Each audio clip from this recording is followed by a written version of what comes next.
सत्ता का खेल तो चलेगा, सरकारें आएंगी जाएंगी, पार्टियां बनेगी बिगड़ेंगी, मगर ये देश रहना चाहिए, इस देश का लोकतंत्र अमर रहना चाहिए। मैं जब बोल रहा हूं तो अटल जी की अनुपस्थिति में बोल रहा हूं, इसका दुख होता है, कष्ट होता है। देश में ध्रुवीकरण नहीं होना चाहिए, न सांप्रदायिक आधार पर, न जातीय आधार पर, न राजनीति ऐसे दो खेमों में बंटनी चाहिए कि जिनमें संवाद न हो, जिनमें चर्चा न हो। मैं उनसे बहुत सीखा हूं, उनसे बहुत पाया है मैंने। हम अपने देश की सेवा के कार्य में जुटे रहेंगे।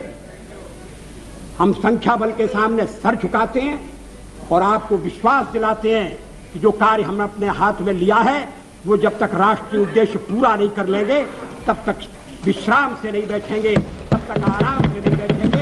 अध्यक्ष महोदय, मैं अपना त्यागपत्र राष्ट्रपति महोदय को देने जा रहा हूं। क्या आपने कभी सोचा है कि 1996 में जब बीजेपी का चेहरा लाल कृष्ण अडवाणी थे तो अटल बिहारी वाजपेयी प्रधानमंत्री कैसे बने? ये कहानी सिर्फ सत्ता की नहीं है, बल्कि रणनीति, दूरदर्शिता और भारतीय राजनीति के बदलते समीकरणों की भी है।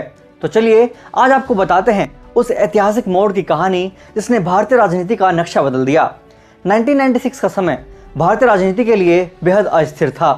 कांग्रेस के नेतृत्व वाली पीवी नरसिम्हा राव सरकार घोटालों के आरोपों से घिरी हुई थी। बोफोर्स कांड, हर्षद मेहता स्कैम जैसे घोटालों ने कांग्रेस की साख को भारी नुकसान पहुंचाया था।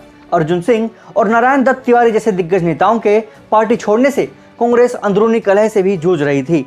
इस माहौल में जनता एक मजबूत और साफ सुथरे विकल्प की तलाश में थी। राम जन्मभूमि आंदोलन ने बीजेपी को पहचान तो दिला दी थी, लेकिन पार्टी को राष्ट्रीय स्तर पर स्वीकार्यता दिलाने का काम अभी बाकी था। 1993 में मुंबई के दादर मैदान में बीजेपी का राष्ट्रीय अधिवेशन हुआ।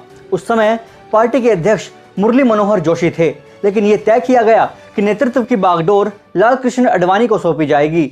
अडवाणी उस वक्त बीजेपी के सबसे बड़े नेता थे और राम जन्मभूमि आंदोलन के मुख्य चेहरे के तौर पर जाने जाते थे। लेकिन अधिवेशन में अडवाणी ने एक ऐसा बयान दिया जिसने सबको चौंका दिया। उन्होंने कहा, अब की बारी अटल बिहारी। इस ऐलान ने अटल बिहारी वाजपेयी को 1996 के चुनावों के लिए बीजेपी का चेहरा बना दिया। दरअसल अटल जी की छवि एक शांत, उदार और सर्वमान्य नेता की थी। वे विपक्ष के बीच भी काफी लोकप्रिय थे और यही बीजेपी के लिए फायदेमंद साबित हुआ। 1996 के आम चुनाव हुए, लेकिन नतीजे स्पष्ट नहीं थे। संसद त्रिशंकु रही। बीजेपी सबसे बड़ी पार्टी बनकर उभरी, लेकिन उसे सिर्फ 161 सीटें मिली।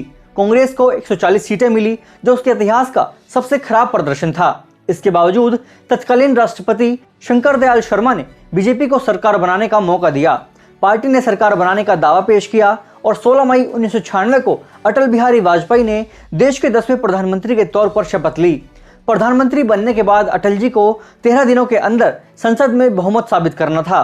उन्होंने देश के तमाम क्षेत्रीय दलों से समर्थन मांगा, हालांकि कई पार्टियों ने समर्थन देने से इनकार कर दिया।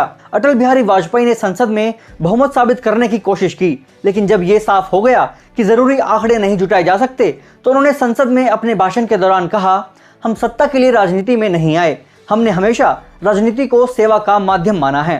इसके बाद उन्होंने इस्तीफा दे दिया। आप सारा देश चलाना चाहते हैं, बड़ी अच्छी बात है, हमारी शुभकामनाएं आपके साथ हैं। हम अपने देश की सेवा के कार्य में जुटे रहेंगे। हम संख्या बल के सामने सर झुकाते हैं और आपको विश्वास दिलाते हैं कि जो कार्य हमने अपने हाथ में लिया है वो जब तक राष्ट्रीय उद्देश्य पूरा नहीं कर लेंगे तब तक विश्राम से नहीं बैठेंगे, तब तक आराम से नहीं बैठेंगे। अध्यक्ष महोदय, मैं अपना त्यागपत्र राष्ट्रपति महोदय को देने जा रहा हूं। बीजेपी के बाद कांग्रेस सरकार बनाने की स्थिति में थी, लेकिन उसने इससे इनकार कर दिया। इसके बाद जनता दल के नेतृत्व में तीसरा मोर्चा बना और एचडी देवगौड़ा प्रधानमंत्री बने, लेकिन बहुमत की समस्याएं यहां भी जारी रही। 11 महीने बाद देवगौड़ा ने इस्तीफा दिया और आई के गुजराल प्रधानमंत्री बने। 1998 के आम चुनावों में बीजेपी ने फिर से सफलता हासिल की।